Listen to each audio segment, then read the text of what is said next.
Hi, this is supposed to be a video on love, and I want to embrace two topics. First of all, this is self-love and the other is platonic love. Therefore, I'm sitting here in the sun talking to you. I hope this scenario calms you down and it feels like we are chatting. A little disclaimer beforehand. This is my personal perspective, but I'm glad that you are here and maybe we can share some thoughts. And I also want to hear your opinion regarding what I'm saying in the end of this video. Yesterday was Valentine's Day, and I don't know how you celebrated that day, but I hated it in the past. And I never knew why. Maybe it was because I was single for a very long time, or it was because I had bad experiences with relationships. This is nonetheless not a reason to hate this day. And love should be celebrated every day and not simply on one specific day. You know what I mean? For that reason, I wanted to do something special this year. I wrote each person that I love, each friend that I love, even though I haven't seen them in quite a while, a little letter regarding those two topics, self-love and platonic love. Regarding self-love, how can you love someone else when you don't love yourself, or when you don't know yourself? Well, the first part of this question can be answered quite easily, because how would you treat someone else that you love? Or how would you treat your child? You wouldn't let them with 8 hours of screen time. You wouldn't leave them without breakfast in the morning. Or you wouldn't be reckless about them. You would cherish them, take care of them.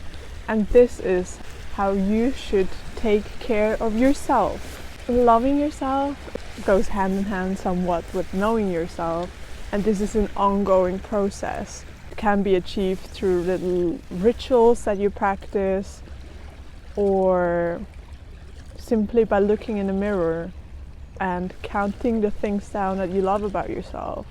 So we can conclude, self-love is about how you would like to be loved, and that you give that specific love to yourself. No matter if it's just nourishing your body, moving your body, taking enough rest, if it's some habits that make you feel good, or just by soothing yourself somehow, like for example through reading, through a walk, through movement. This is the basis somehow of all love, I would say. That you need to be able to show that love that you want in life to share with yourself. I don't know, it sounds so hard and silly to talk about this, but I think it's because not that many people do. I don't want you to think of me as a self-love guru. It's just that I wanted to talk about this topic in a little video.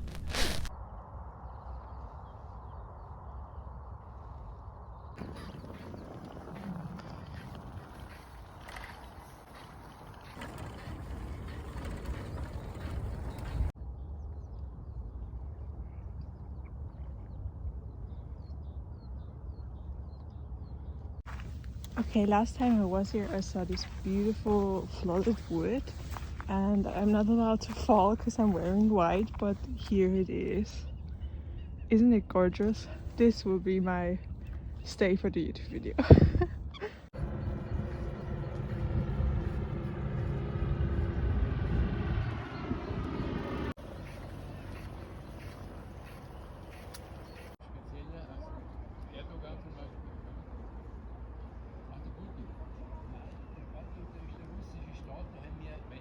Well, first of all, you should have mutual understanding.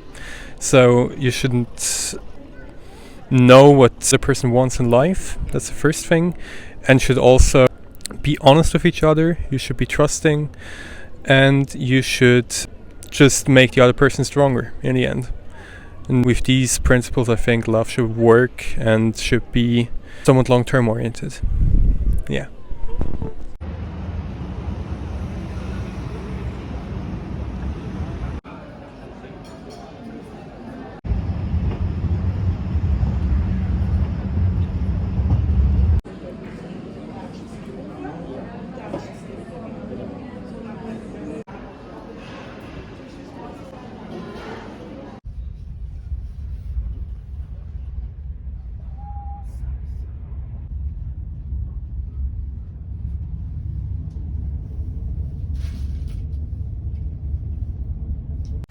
The most important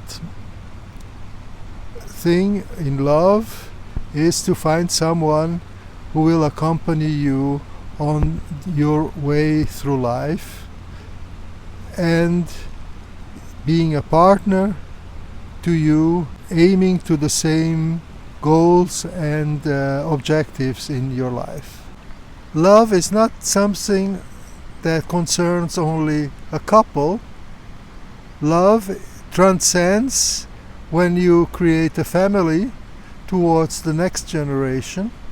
In that manner, that love you have as a couple and the values you have as a couple are transmitted to the next generation for them to be fit for their own way through life.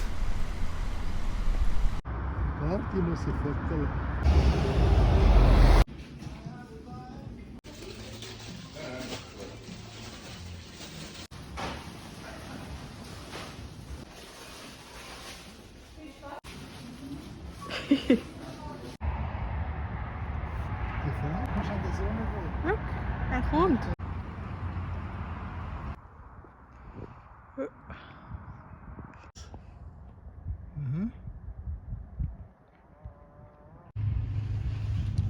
Die sind so lieblos.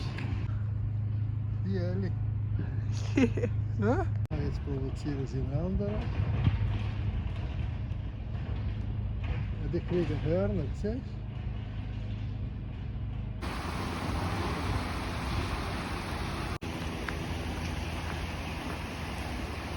Jetzt können wir lachen. Ja. Mit Stahldecken.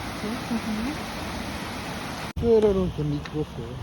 Und dann kannst du dir mit dem Kopfhörer und Mikrofon einmal checken, dass du die Töne machst, und dann kannst du sehen, wo deine Defizite sind. Partnerschaft ist Gehen und Nehmen.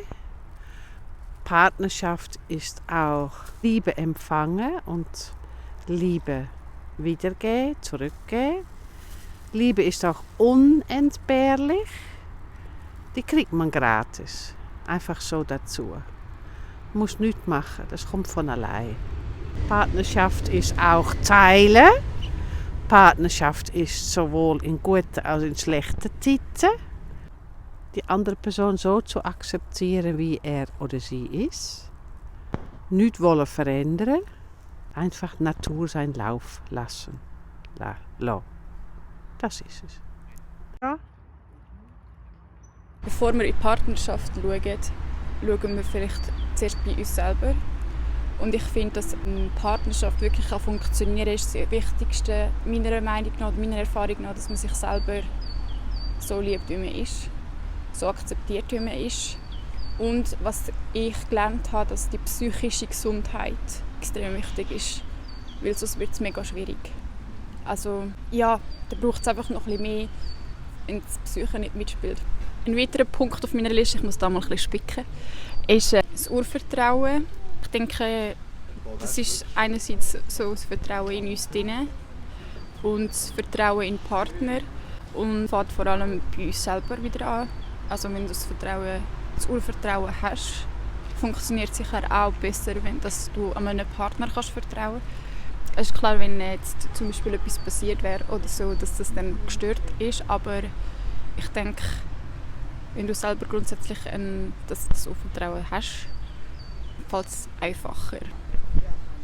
Ein weiterer Punkt, den ich gelernt habe durch vergangene Geschichten, ist Akzeptanz und Verständnis.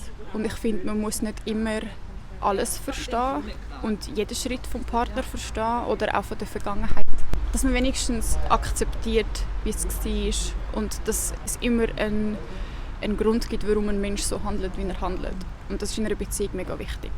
Die Unterstützung in allen Wegen ist zum Beispiel, wenn ich mich für etwas entschieden habe, etwas zu machen, einen Partner zu haben, der hinter mir steht, hinter meinen Entscheidungen, hinter meinem Weg. Vielleicht auch, wenn es mal ein bisschen komisch und ein bisschen weird mag wirken, aber einen Partner zu haben, der so komplett hinter mir steht, ist mega wichtig. Sonst funktioniert es nicht, weil der bremst mich ja nur aus in dem Sinn.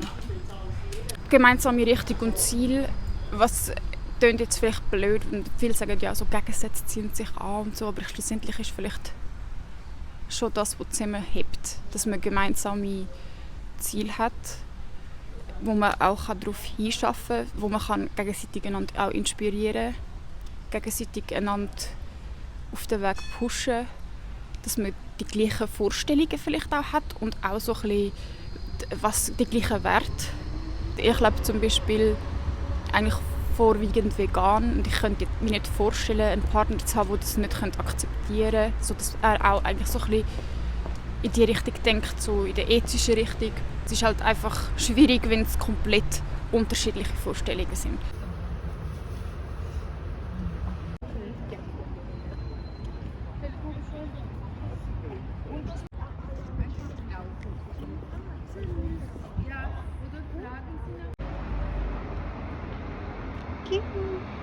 Nüsslich.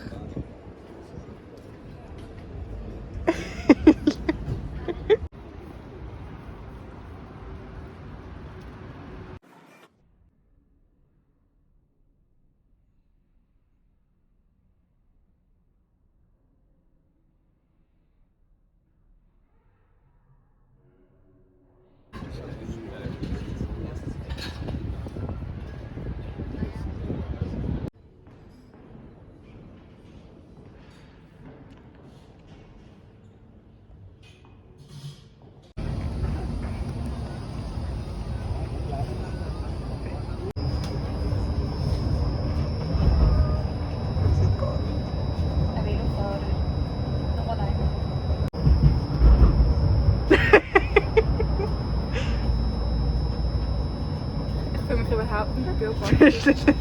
Gar nicht. Fährt schnell. Ja, wunderschön. So ein bisschen Co. Willst du noch ein bisschen so in die Nase reinfilmen? Darf ich? Ja. Oder muss ich zahlen? Ja. 80 Franken die Stunde.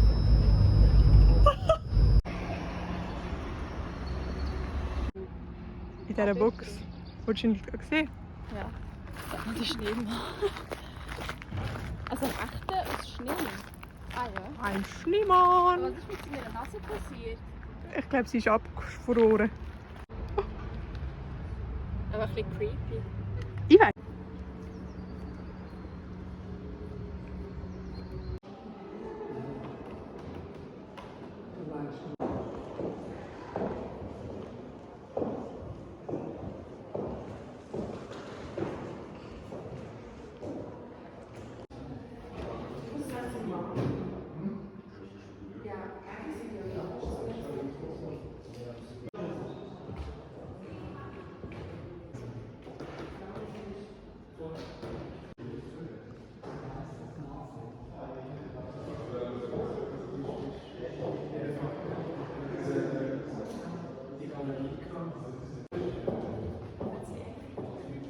Ähnlichkeit.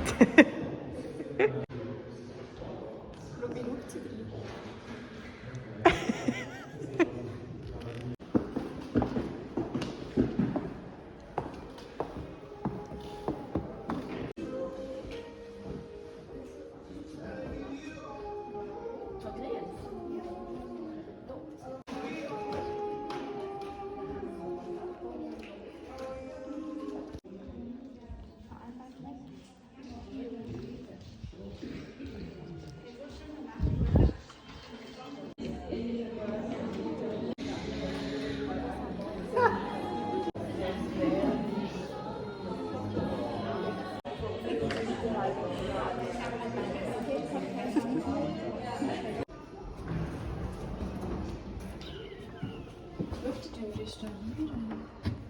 Hast du den Knopf geklickt?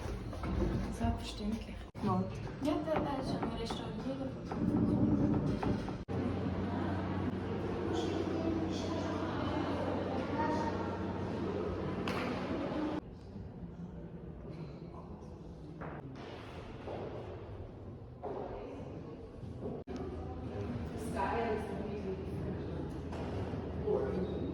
Das beruhige ich jetzt und dann... Nein.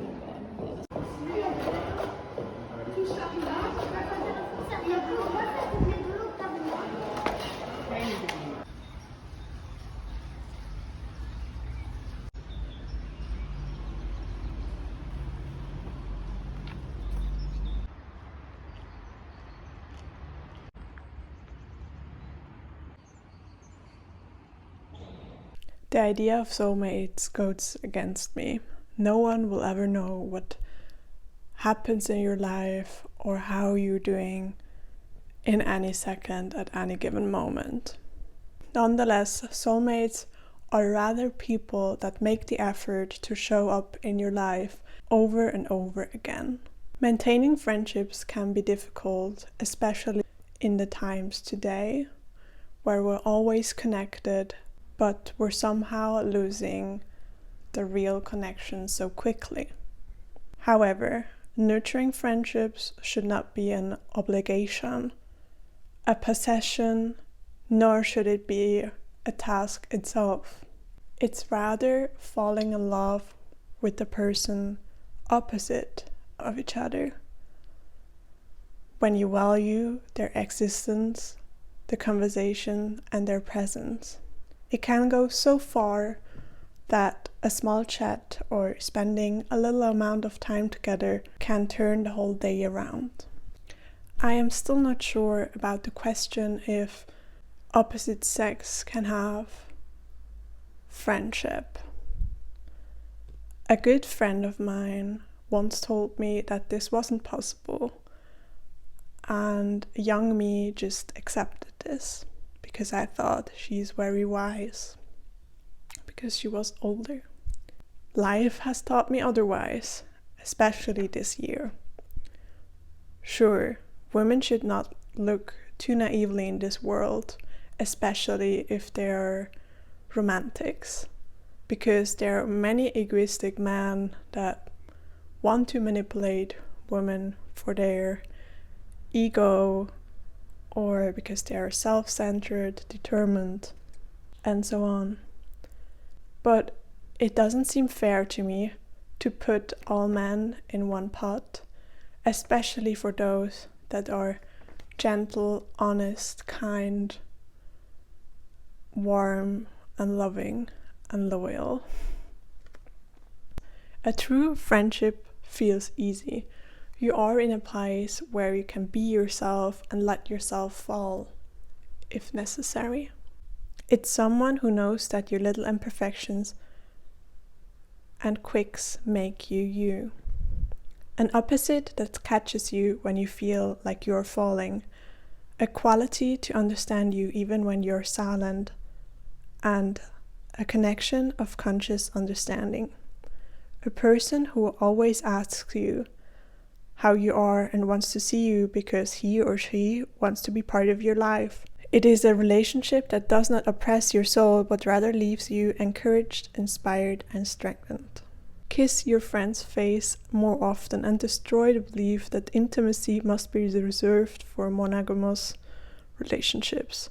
It can be so easy to be more loving and kinder by embracing platonic intimacy through vulnerability. In that way, emotionality is a radical act in society where emotions are often seen as weakness. Therefore, tell people that you care about them. Call them if you miss them, hold their hands, and let them know how proud you are of them. Offer support readily however it is possible for you when needed, because all that matters is that we take care of the people surrounding us. That was my little letter to you about love, and now I'm curious about one thing that is left. Going out into the big wide world and loving someone else can be so scary. it is a brave thing to do nonetheless. And loving or love is a basic human need, because everyone wants to be valued and seen as someone special in the other's eye. However, this seems rather personal and pretty hard to write or even say, because everyone loves differently. And that's where my question comes in, that I want to ask you. How do you want to be loved? What is the most important principle in your understanding so that a relationship works out? If something doesn't work out in the way that you wanted it or hoped it would, then know that even something better is coming for you. Of course, I would like to be very happy about what you think of these questions and issues and topics, but don't feel obliged to give me these answers. They're rather questions to yourself. In that sense, I wish you the best of days. Much love until very soon. Your Lily. Maar kannst du es eigentlich nicht machen? Jetzt. Ja, that's it.